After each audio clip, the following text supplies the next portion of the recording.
a, a, rodina.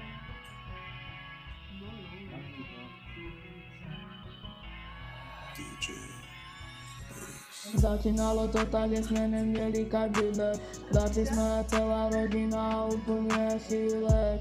Máma mi šla sedět, potřeboval jsem to okamžitě vědět.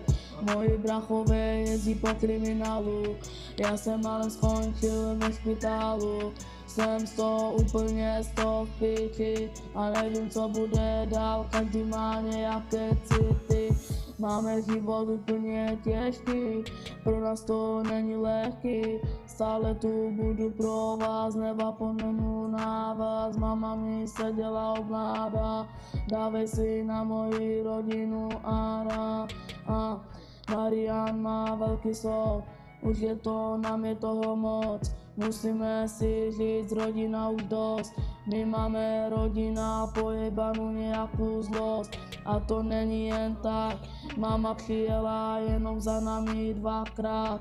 Fernando seděl a já jsem to všechno u Ferdíka věděl.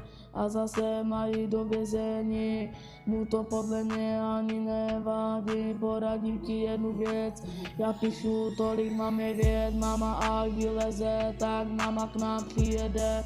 Já jsem na mamu těšit, tak nic nebudu řešit, jenom mamu poslechnu, Mariana i Ferdu.